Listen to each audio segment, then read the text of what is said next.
انہوں نے وہاں پہنچ کر کیا دیکھا کہ ایک قافلے نے یوسف کو کنویں سے نکال لیا ہے۔ انہوں نے قافلے والوں سے بات چیت کی اور ان سے کہا کہ یوسف ان کا غلام ہے، مگر ہر روز گھر سے بھاگ جاتا ہے۔ وہ اس سے تنگ آ کر اس کو اپنے پاس ہرگز رکھنا نہیں چاہتے بلکہ اسے بیچنا چاہتے ہیں۔ اس طرح انہوں نے اپنی قیمت بھی یوسف کی لگائی اور اپنی مرضی کے پیسے لے لیے۔ قافلہ مصر پہنچ گیا۔ مصر کی عوام بہت ضروریات اشیاء فروخت کرنے والی جگہ ہے۔ ہر شخص اپنی ضرورت کے مطابق کسی نہ کسی کو تلاش میں لگا رہتا ہے۔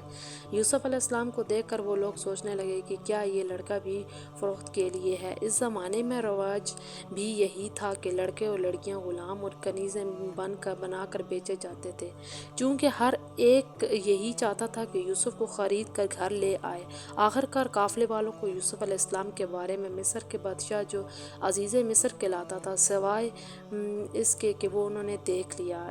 عزیز مصر یوسف کو اپنے محل میں لے جاتے ہیں اور اپنی بیوی زلیخا سے سپرد کر دیتے ہیں۔ بادشاہ نے ملکہ سے کہا، اس بچے کی بارے میں کیا کہتی ہو؟ اس کو پرورش دو گی بلکہ اسے اپنے بیٹے کی طرح پال لو، بڑا ہو کر یہ ہمارے بہت کام آئے گا۔ اس طرح اللہ تعالیٰ نے یوسف علیہ السلام کو کنویں کی اذیت ناک زندگی سے نکال کر شاہ مصر کے آرام دہ اور پر آسائش محل میں پہنچا دیا، تاکہ لوگ دیکھیں کہ وہ کس طرح علم و حکمت حاصل کرتے ہوئے کیسے اپنے کردار کی حفاظت کرتے ہیں۔ حضرت یوسف علیہ السلام شاہ مصر کے محل میں بڑے آرام میں رہتے ہیں اور پلے بڑے، لیکن ابھی انہیں بہت کچھ سیکھنے کے لیے کافی تکلیفات برداشت کرنی پڑتی ہیں۔ وہ توحید پرست، عقیدہ مند اور خوبصورت نوجوان ہوتے ہیں۔ انہیں مصری عوام کا بدکاریوں والا رہن سہن بلکہ ناپسند ہی ہوتا ہے۔ وہ بہت متقی اور پروردگار کے بہت پیارے بندے ہوتے ہیں۔ ایک دن ملکہ مصر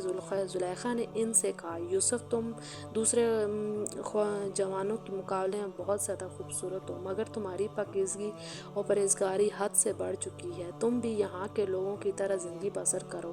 لیکن یوسف علیہ السلام نے زلیخا سے کہا، میرے لیے جیسی زندگی تم چاہتی ہو ممکن نہیں ہے۔ یہ دو ٹوک جواب سنا کر زلیخا اور بعض دوسری عورتیں اس کی ہم خیال تھیں آگ بگولا ہو گئیں اور انہوں نے منصوبہ بنا لیا کہ کسی طرح یوسف کو قید کرا دیا جائے۔ حضرت یوسف علیہ السلام نے بھی قید خانے کو گناہ کی جگہ زندگی پر ترجیح دے دی۔ بس حضرت یوسف علیہ السلام بغیر کسی جرم کے قید خانے میں چلے جاتے ہیں اور برسوں وہیں رہتے ہیں، مگر آپ کے رضی اللہ تعالیٰ کے دل سے برابر یہ آوازیں آتی ہیں کہ یوسف، یہ قید خانہ تیرے لیے شاہ مصر کے محل سے بہتر ہے۔ جب کہ یہ تکلیفات اور سختیاں برداشت نہیں کرو گے تو کس طرح سیکھو گے، علم اور تربیت نہیں پا سکو گے۔ حضرت یوسف علیہ السلام کے قید خانے میں دو آدمی اور قیدی بھی ہوتے ہیں۔ ان میں سے ایک بادشاہ کا ساقی، پانی شراب پلانے والا ہوتا ہے، دوسرے بادشاہ کا قریبی بندہ ہوتا ہے۔ ایک دن وہ دونوں حضرت یوسف علیہ السلام کے پاس آئے اور کہنے لگے، بھائی آپ بڑے نیک اور اچھے آدمی ہیں، ہم دونوں نے خواب دیکھا ہے، بھلا اس کی تعبیر تو بتاؤ۔ حضرت یوسف علیہ السلام نے مسکراتے ہوئے فرمایا، کیوں بھائی، تم نے کیا کیا ہے؟ خواب کون سا دیکھا ہے؟ ایک نے کہنے لگا، میں نے دیکھا کہ بادشاہ کے دربار میں ہوں اور ان کے لیے شراب بنا رہا ہوں۔ دوسرا کہنے لگا، میں نے دیکھا کہ میں روٹیوں کا دتھا اٹھا کر سر پر رکھا ہوا ہے اور پرندے اس میں سے کھا رہے ہیں۔ حضرت یوسف علیہ السلام نے فرمایا، آؤ تھوڑی دیر بیٹھتے ہیں، کچھ باتیں کرتے ہیں اور کھانا کھانے کے تک آپ کے خوابوں کی تعبیر بھی بتا دوں گا۔ حضرت یوسف علیہ السلام یوں کہنے لگے، بھائیوں، میں اس شہر کا بڑی آسودہ اور خوشحالی زندگی بسر کر رہا تھا، لیکن میں نے اس شہر کی عوام جو نہ صرف اللہ تعالیٰ کو نہ ماننے والوں میں سے ہے اور نہ ہی آخرت کو ماننے والوں میں سے ہے، بیکار کی لوگوں کو مجھے سزا کے طور پر اس قید خانے میں ڈالا گیا ہے تو میں نے یہ قبول کیا ہے۔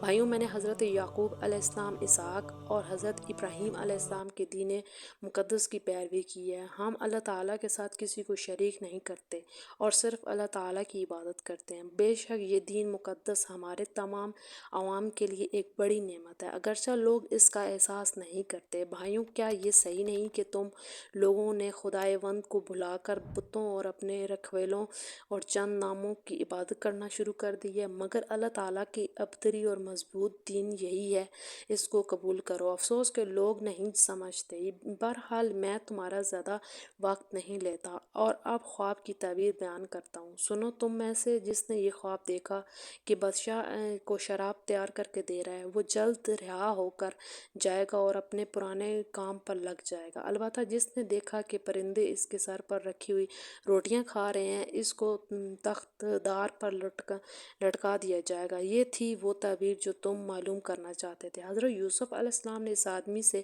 جس کے بارے میں انہیں یقین تھا کہ نجات پائے گا اور اپنے پرانے منصب پر لوٹ جائے گا، چپکے سے کہا، جب تم دوبارہ بادشاہ کے دربار میں جانے لگو تو کسی دن ان سے کہنا کہ میں بے گناہ قیدی خانے میں پڑا ہوا، شاید میری رہائی کا کوئی راستہ نکل جائے۔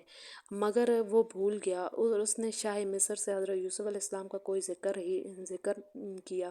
اسی طرح یوسف علیہ السلام ایک مدت تک قید خانے میں رہے، اسی طرح پڑے رہے، کوئی بھی ان کا پارستہ نہیں تھا۔ اس دن حسب معمول بادشاہ نے دربار لگایا، مگر وہ کچھ پریشان سا تھا۔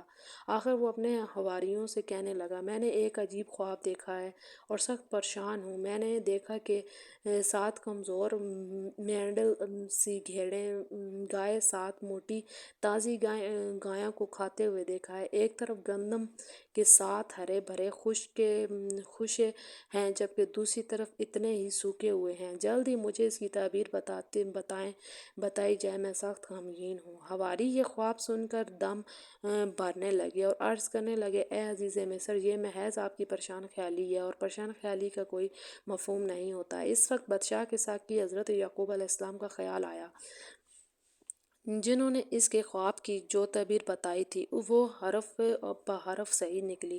وہ فوراً بولا کہ اے عزیز مصر، میں اس خواب کی تعبیر بتا سکتا ہوں۔ بادشاہ بولا، تم کیسے تعبیر بتاؤ گے جبکہ بڑے بڑے دانشور بھی اس کی نہیں بتا پا رہے؟ ساقی نے عرض کیا، اے عزیز مصر، دراصل قید خانے میں ایک نوجوان قیدی ہے جو بڑا نیک ہے اور شریف بھی ہے، وہ خوابوں کی تعبیر جانتا ہے۔ میں اس کے پاس جاؤں گا اور اس سے پوچھ کر آپ کو بتاؤں گا۔ ساقی قید خانے میں جاتا ہے، حضرت یعقوب علیہ السلام کے پاس آیا اور کہنے لگا، اے یعقوب، ایک نیک آدمی، اے میرے اچھے بھائی، میرے بادشاہ نے بھی ایک عجیب و غریب خواب دیکھا ہے، ذرا اس کی تعبیر تو بتاؤ۔ آپ رضی اللہ تعالیٰ عنہ فرمانے لگے، کہو کیا خواب ہے، کیا میں بادشاہ کی کوئی مدد کر سکتا ہوں؟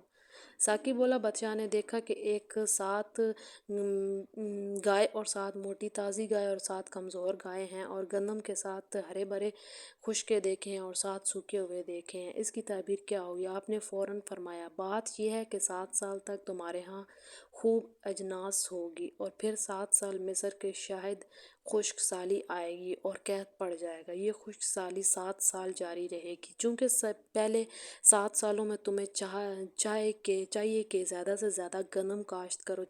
جب فصل پک جائے تو گندم سنبھال کر رکھ لو، احتیاط سے تھوڑا تھوڑا کر کے استعمال کرو۔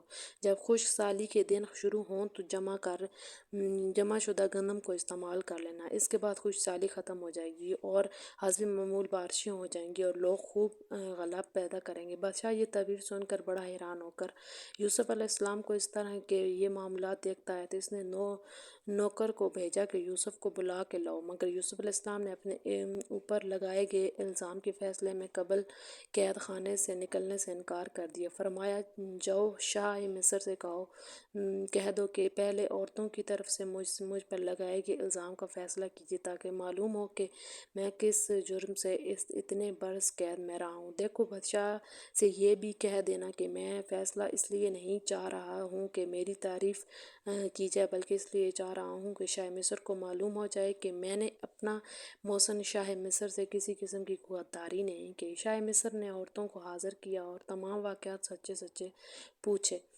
سب عورتیں خصوصاً ملکہ زلیخا نے اپنی غلطی کا اعتراف کر لیا اور اس طرح حضرت یوسف علیہ السلام کی بے گناہی ثابت ہوگی۔ حضرت یوسف علیہ السلام قید سے باہر نکل آئے۔